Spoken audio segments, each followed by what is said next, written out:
Hey guys, it's Imran Ward here from Tech MRB, and today we're going to do one of our more complex projects. We're going to build a subwoofer. Your number one place for unboxings, reviews, and how-tos. Tech MRB.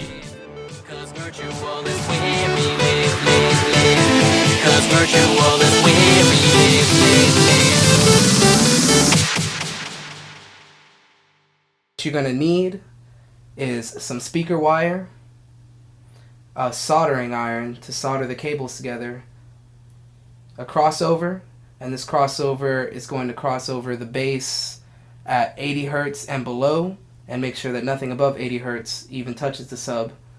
You're going to need a hammer for your screws, you're going to need a screwdriver, you're going to need a hot glue gun to glue the crossover inside of the sub box, you're going to need some screws to screw the sub in, and you're going to need a wire stripper so that you can strip the plastic away from the speaker wire and expose the copper. And then of course you're going to need the speaker itself. Okay, so the first step is to open up the speaker box. So now we've gotten the speaker box out of the box. As you can see, we got the hole here and the base port here. Now this should fit perfectly inside, and it does. So this 12-inch box fits this 12-inch JBL speaker, thankfully. So the first thing you want to do is make sure all of your parts are working.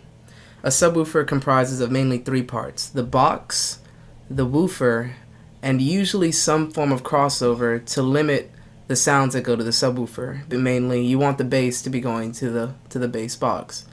So what this is called a crossover. Everything that is below 80 Hertz will go through the subwoofer. One line will come in this side of the crossover, and another line will come out of this side of the crossover.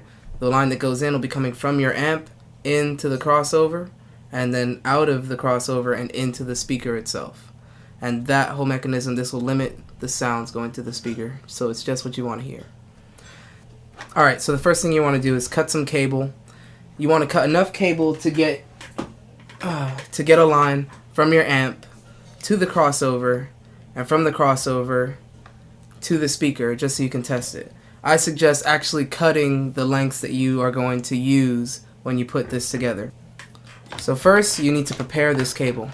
You can use a knife or you can use the wire cutter to prepare this cable. So first you got to separate the two parts of the cable. One side will be your positive, one side will be your negative. Take your pick. Usually there's some form of identification on the cable to help you decide which side you want to be your positive or your negative. So I'll show you real quick. This is how you strip off wire. This is a 16 gauge wire, so for me to strip off the rubber, I'm going to go to 14 gauges on here. On this, it has little numbers on the side. Go to 14 gauges, pick a reasonable length, and then strip it off. You just hold down and the plastic comes right off, and you have the bare copper underneath. So you do this to all four sides of the cable. Alright, so once you've cut the plastic off of all four ends of the cable, you need to hook up the in, which would be coming from your amp, to the in on the crossover. You can see on this crossover it tells me right here this is the in and this side is the out. So what I'm going to do is I'm going to hook this in right here. I'll show you from this side. It's marked on the back of it which one's your positive and which one's your negative, so make sure you do that properly because you don't want to short circuit anything. So on this crossover, my left side is my positive side, and I have this marked here so I know which side's positive for this cable. You can use any type of identifiers you want to help you remember, as long as it's something that helps you remember which side is positive and which side is negative.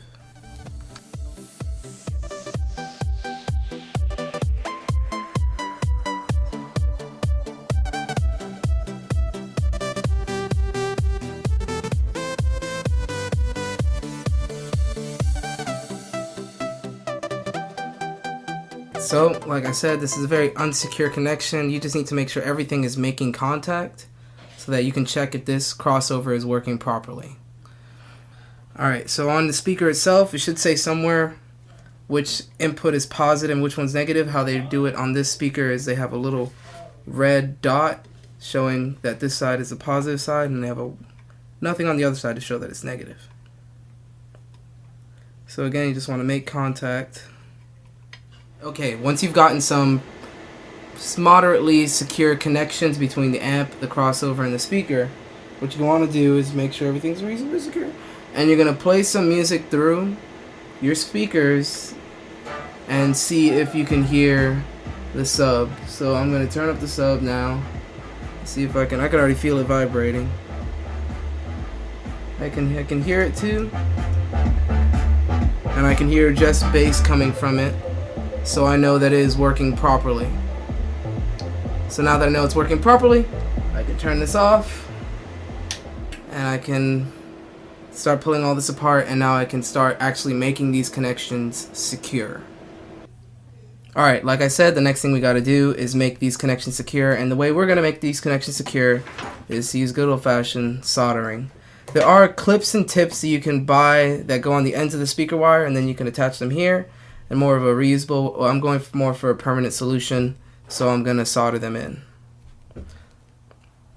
Basically how you solder anything, well, first you gotta make sure you're using the right end of the wire. For me, negative is the farthest away. My brother is here, so he's going to be the third hand to help me hold all this stuff in place. But soldering is a very basic concept. You have your heat source, you have your wire that you're trying to attach to whatever piece of metal, and then you have solder. Solder is basically just a really malleable piece of metal. You can buy it basically anywhere, Radio Shack, Best Buy, Home Depot even might have it. But soldering metal is just, when you put the heat source to it, it melts very easily. So it'll melt onto the contact, and it'll melt onto the wire, and in a perfect scenario, once you melt them together, it dries almost instantly, and the solder will hold the metal to the contact. So the metal from the copper wire to the contact. Alright, so what I usually do when I solder things, this is a tip that was given to me, is that you put some solder actually on the contact first before you put the wire on the contact. So you just put the heat source to there, melt the solder, you see it melts really easily, and put some solder on the actual contact. Once you have solder on the contact,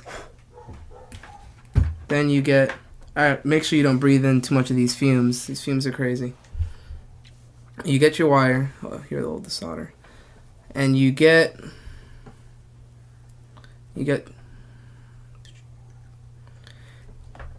wire, you get the right one.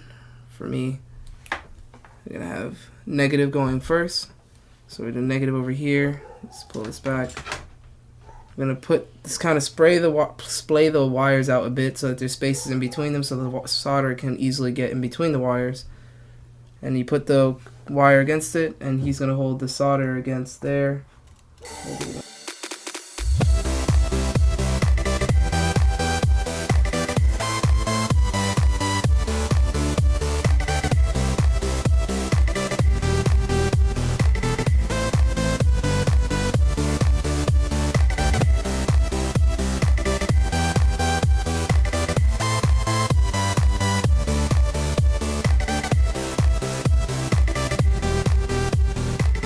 Once you have all the attachments made securely, soldered in or clipped in, however you so desired, it should look something like this. Everything hooked up properly.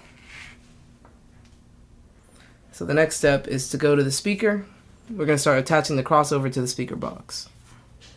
Now we've moved to the speaker box. I put the crossover inside the box. You're going to take the cables out of the back of the speaker box, and we're going to be attaching it to the speaker box input. That's this right here. Once we attach them to the back here, this will slide right into that hole in the back of this speaker box.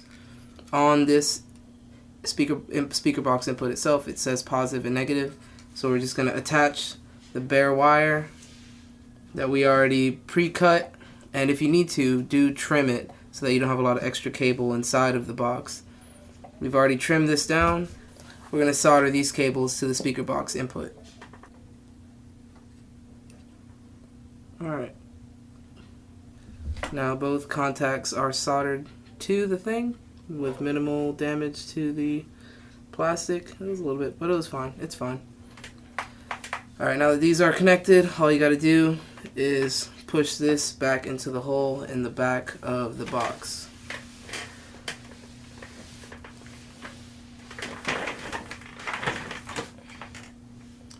You're going to be pushing this into the hole down here.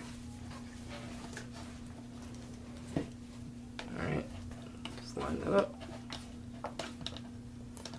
Just like that. So now those connections are secure. The next step after this is going to be to mount the crossover inside the box so that it won't move around inside. We're going to do that with a hot glue gun in a second. Alright, so the next thing you got to do, we're going to use a hot glue gun to secure the crossover into the box. So we're going to put hot glue around the sides here, and then I've already picked the location, and I chose the top center part of the box to put the crossover after I put the hot glue on it. So, you know how hot glue is, got to do it quickly and securely. It doesn't have to be pretty. Just got to go and yeah.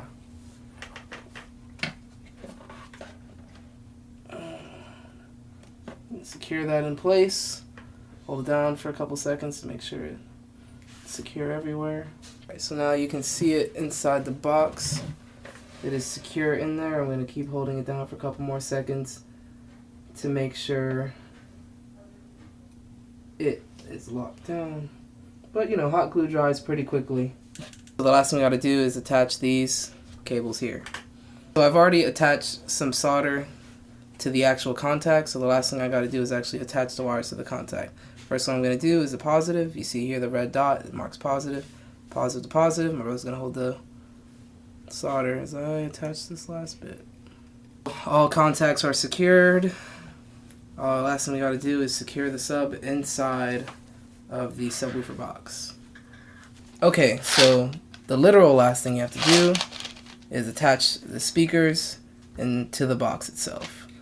We're going to be attaching them with wood screws. There are 8 screw openings around the speaker. You're going to have to attach a screw to every one of them to properly secure the subwoofer because you don't want any excess vibrations. So I'm going to put these over here. How I like to do it, you need to get a power drill and you're going to need a hammer. The reason you want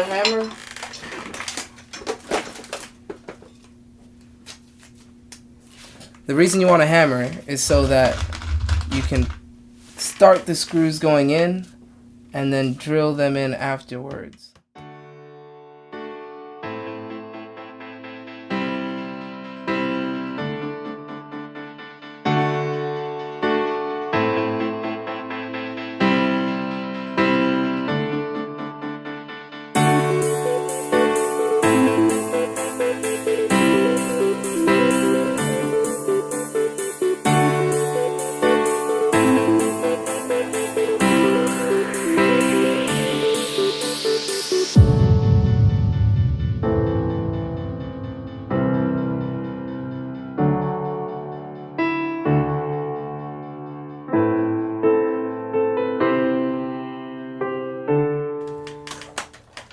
And that is it.